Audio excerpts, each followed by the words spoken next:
Some roads don't just stretch across states, they stretch between worlds. You ever feel like something's riding with you, even when you're alone, like the darkness just outside your window is watching, not passing by? Welcome to Paranormal Nightshift, where your headlights may light the way forward. But what's behind you, that's another story entirely. I'm your host, Andy, and tonight's story takes us deep into the snowy mountain roads of Pennsylvania, a place where the only thing more dangerous than black ice is what might be standing in the middle of the road. It comes from one of our listeners, Tommy, a seasoned trucker with years behind the wheel who thought he'd seen it all. That is, until the night he met her. Before we get into it, just a heads up. We've started sharing exclusive stories with our email subscribers. Stories too strange, too personal, or too intense to make it on air. You won't hear them anywhere else. And if you haven't already, head to paranormalnightshift.com and grab your free copy of The Birth of Dimensional Desperado, the first book in my time-traveling paranormal series. Book 2, already in the works. And if you're on the email list or part of our Patreon, you'll get early access to behind-the-scenes peeks and the first chapters before the rest of the world. All right, you ready? Because once this story starts, there's no turning back. This is Tommy's story. Let's begin. You spend enough nights behind the wheel and the road becomes part of you. The hum of the tires, the whine of the turbo, the static from the radio, the occasional chatter between guys trying to stay awake. It's a rhythm, a slow, steady beat you come to rely on. I've been running water up and down the mountains of the Pennsylvania oil fields since I was 21.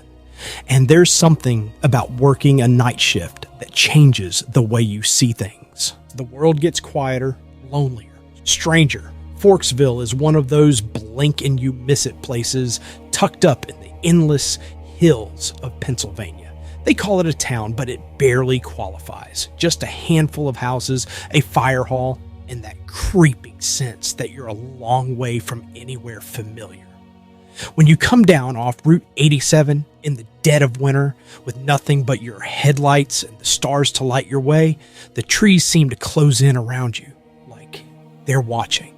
That night was colder than usual. One of those bitter, brittle January nights where even the diesel doesn't want to start. I'd already been running loads for about 6 hours, and the silence was so thick it started playing tricks on my ears. Every now and then I'd hear a pop or a groan from the tanker or the trees cracking under the weight of the snow. But otherwise, nothing. Just me, the radio, and the road. I was on my way down the mountain off 87, just easing the Jake brake on the descent, headlights stretching through the falling snow. That's when I saw it, just for a second. A flash of white. Off to the right, at the edge of the woods, it looked like a dress. I blinked, shook my head, figured it had to be a deer maybe. An animal running through snow. Light hits it weird sometimes, especially when you've been staring into it all night. Your mind fills in gaps. You learn not to trust the first thing you think you see. Still, I slowed down just a bit, enough to scan the edge of the trees. Nothing. I kept going. I picked up another load at the pad and headed back up the same stretch. By now it was after 2 a.m. and the road was even slicker. Halfway up the mountain, just as I came around a bend with my brights on, I saw her again. But this time, there was no mistaking it. She was standing in the road. Black hair, long, hanging straight and heavy. A white gown, no coat, no shoes. Just there, with her back to me, in the middle of the lane like she was waiting for something. I locked the brakes. The truck groaned, ABS clicking, trailer hissing as it fought to keep straight. I managed to stop just a few feet short of her. Heart in my throat, I grabbed my work bag, dug out my flashlight, my thermal, a blanket, anything I thought I might need to help someone in trouble. Because let's be honest, a woman alone, dressed like that, in weather like this, on a road like that, it screamed emergency. I jumped down from the cab, flashlight sweeping. Gone. Just gone. No footprints. No shadow in the trees. Nothing but the howl of wind over fresh snow. I stood there in the quiet, heart pounding, breath fogging out in front of me like smoke. Every hair on my arms was standing straight up. I could feel it. That wrongness. That electric, gut-deep buzz that tells you you're not alone, even when you can't see anyone. I got back in the truck, locked the doors behind me out of instinct, and called over the radio. Breaker, breaker, anyone running near Forksville, keep your eyes peeled. There's might be a woman wandering the road, white dress, dark hair. She was just on the road. Gone now, just be careful. Radio silence, and not even a joke or a sarcastic reply, which was rare. That silence was worse than anything. As I started moving again, a cold shiver crept down my spine. Not from the weather, from something else. The kind of cold that gets inside you. The kind that doesn't leave when you turn the heater up. That's when I glanced at the passenger seat, and I froze. There, clear as day, in the reflection of the window, was the woman. Her face. Not looking out, looking in, at me. I whipped around, seat empty, nothing there, but her reflection.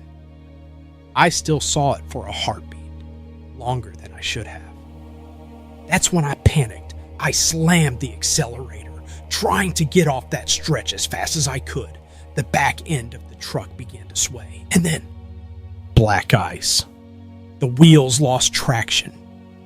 The entire truck jackknifed, and I felt my stomach flip as the trailer pulled me toward the outside lane, toward the guardrail, toward the drop. I was done for. No rail in the world was going to stop a fully loaded water truck from tumbling off that mountain. But somehow, I didn't go over. The driver's side dually caught something, just enough grip to pull me out of the skid. The steer tires locked. The truck lurched, tipped up for a second onto one side, then slammed back down with a bone-jarring thud. I skidded to a dead stop inches from the guardrail, and that was it. I climbed out, legs shaking, hands still numb with adrenaline. I set cones, dropped flares, called dispatch. I didn't tell them everything, just said I hit black ice, used my stop work authority, and needed a ride home. They didn't press. Maybe they knew better. Maybe I wasn't the first. I sat on the snow-packed shoulder of that mountain for what felt like an hour, just staring at the road, the woods, the darkness. I never saw her again that night, but I've talked to others, guys who run the same roads I do. And some of them, they've seen her too, sometimes standing by the trees, sometimes standing in the road, sometimes not until she's already in the truck. I've seen a lot out here in the oil field, stuff I can't explain, stuff I've stopped trying to explain. But that night, that was the one that stuck with me, because whatever she was, whoever she was, I don't think she meant to hurt me. I think she meant to warn me. And maybe, just maybe, she saved my life. Some roads are more than just a stretch of asphalt. They're pathways through places where time phrase and something other waits just beyond the headlights. Tommy's story reminds us that even the most seasoned drivers used to long nights and silent miles aren't immune to the unexplained. Sometimes what we see out there is real, and sometimes what saves us is the very thing we feared. Tommy, thank you for sharing a moment that shook you and reminded all of us that sometimes what's out there in the dark might just be watching a back. If you're listening and feeling that chill up your spine, yeah, same here.